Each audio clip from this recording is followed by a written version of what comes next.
Dan bantu kalih kula kalih Petra karang kacempel bumi Angasara. Ora lagi sak jeke urip iki aku kok kowe nangis.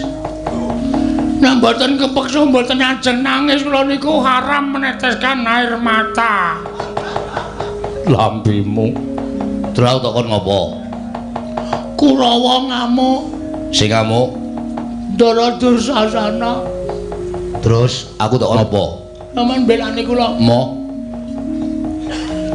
Nah aku tumandang musuh Pak Di Dursasana, aku dadi anak sing murtad.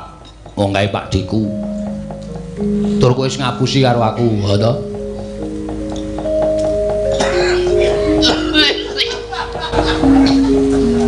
Ngapusi masalah napa e? Kowe mau wis goroh karo Kakang Garwaca karo Kakang Turjo. Jare Simbah Sengkuni nggawa pedhang arep nyabet gulune bapakmu. Ngapusi ora? Nggih. Kenapa ngapusi? Ngapusi ning apik kedadeane. Kok apik?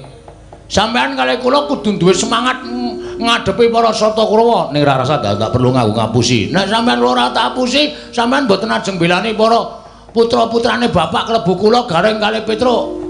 Kalih Karang Kademel mboten ajeng mangbelani. Ora usah dadak mbok apusi aku mbelani. Kula sampeyan niku kulino ngapusi arep para satriya ning sampeyan niku kulino ngapusi. Lambimu juga. Tak totok lho kowe. Omong-omongan apik-apik kok ngenekke belane lambene. Piye saiki kok kon piye? Kula diwangi. Aku ngewangi kowe gelem. Nek pancen kowe wani tenan, kowe maju mungsuh Pak Di Dursasana. Aku wis maju. Kalah. Wisan teman-teman. Wis. Wah iki mau ana HP tak video.